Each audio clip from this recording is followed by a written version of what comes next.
spectacular film. Thank you. Glad you liked it. Which scene was the scene that most impacted you to see finally in the big screen?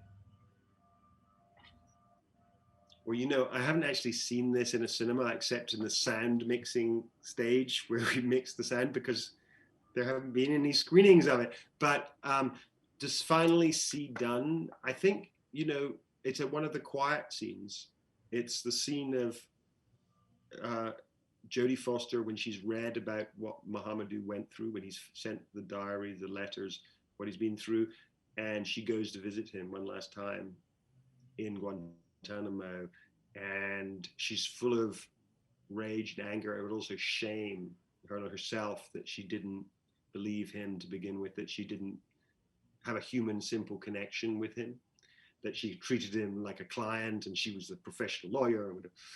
And that scene between the two of them, it makes me cry every time I see it, and it showcases the best of Jodie's performance and also Tahar's performance, and the connection between the two of them. It feels by that stage so profound, and there's so much going on in a very quiet scene with very little dialogue, and it ends with Jodie putting her hand out and holding Tahar's hand, and Tahar does this amazing thing. He sort of looks away and then he looks back, and as though he's almost still angry, but then you can see him give in to the touch, and it's so nuanced and subtle. I don't know, maybe you can't see it. You probably watched it on a computer screen. You maybe can't see it in that, but it's the kind of thing on the big screen that really works. So that's the scene that I'm happiest with in some ways. It's a quiet scene. Right. Yes. Once she reached out for the hand, that was the breaking point. I think it's like, yes. It's like, wow, finally someone's really seeing the other. Somebody's seen him as a person, as a human being, and that human touch, of comfort is just it's because it's a small gesture. It's very overwhelming. So this is based on a true story. When did you first hear about this story? Was it during headlines or? Well, this story came to everyone's notice in 2016 when the book was originally published, Mohamedou's book, and he was still in Guantánamo. It was the only book that was ever written inside Guantánamo and then smuggled out by his lawyers, and he didn't see it published himself because he was inside the prison still. And it was only when he got out that he was presented with, here's, this book of yours has been translated into 19 languages. And you see that at the end of our movie, you see the real footage of him. That's him for the first time getting to see his book. And it's still redacted, it's still censored. So that I was aware of the book, but I read about it, and then I read the book itself when I was sent it by Benedict Cumberbatch's company, who had optioned the rights to it. And I was unsure how I could make a film out of it, to be honest. And then they said, just speak to Mohamedou. And I got on the Skype call with Mohamedou, and I was a bit nervous about it. I thought, ooh, this guy's been in Guantánamo for 14 years. He's been accused of being a key player in Al-Qaeda in 9/11. And you're a little nervous about that. And I also thought he would be angry and bitter. And instead, I'm confronted with a guy who's got a big smile on his face, who speaks English like an American teenager because he's learned his English off all these guards who are like 20-year-old kids from the South, and who, he speaks, he's pretty blue in his language, like a Marine, as you would imagine. But how you doing, dude? There's a lot of that, and you're like, what? And he's funny. And he's super smart, speaks 7 languages. He's read, Goethe in the original in German, and he's incredibly well read.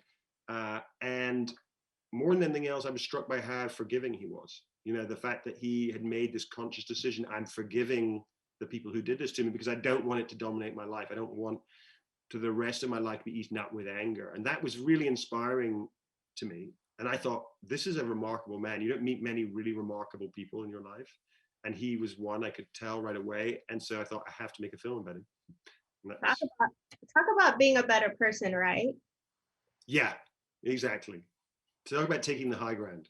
Exactly. So he learned English while he was He detained? learned English while he was in Guantanamo from the guards, and there's a little bit dramatized in the movie. You see him learning, saying words, kind of curse words that he shouldn't be saying. Whatever. One of the other prisoners kind of tells him off. Don't learn. Learn from books. Don't learn from the guards. But yeah, he's such a smart guy. He learned it over a course of like a year or two, and he. I think the thing with him was that he befriended everybody around him. There's something incredibly empathetic about him, and he's interested in everybody. So if you were to meet him, I don't know if you're talking to him for this, but if you were to meet him, he would start asking questions about you, and you would find yourself talking. And that's what he does with me whenever I talk to him. I'm trying to get information out of him, and he'll give me a bit, and then he's asking about me and what's happened with your family and why do you do this and that's kind of, I think, how he survived, because I think his interest in other people meant that he befriended the guards. One of the guards, Steve, who's depicted in the film, is a great friend of his now, and went to see him recently in Mauritania. And so yeah, that's the sort of person that he is. And a personal question for you, what was the first thing you wanted to ask Slahi when you first met him? After knowing so much of, the media. Oh God, I can't remember, because it's like 3 years ago. What was the first thing I wanted to ask him? I suppose it's not the first thing I asked him because I was nervous about it, but I wanted to ask him about. I wanted to know whether he was innocent, and of course that took me a long time. I still don't know if he's innocent, and the movie's not really about that. I believe he's innocent. Nancy and his lawyers believe he's innocent. There's no evidence to say that he ever did anything wrong. But of course, that stain, when somebody says, you're guilty of being involved in this, it's very hard to wash that away. And so, we're not lawyers, we're filmmakers. I'm going on my judgment of him and the fact that, he spent 14 years in prison. The American government spent millions of dollars trying to find evidence against him and never succeeded, never found anything against him. Right. That's kind of good enough. That's good enough for me. Well, this film is about just, proving, in this case, the government, that it lacked evidence to be able to, maintain him detained. It's not about defending anybody. It's just about, legal rights. Yeah, I mean, it's about, the central theme of it, I suppose, other than, humanizing this figure, is to say the rule of law is so important. And when people try to go around it, then you end up breeding nightmares like Guantanamo. And America's still having to figure out how to deal with that nightmare, because the place is still open. Obama wanted to close it. He couldn't close it because public opinion was so against him bringing prisoners from there to the mainland, to prisons in the mainland. And Biden is now going to try and close it, I'm sure.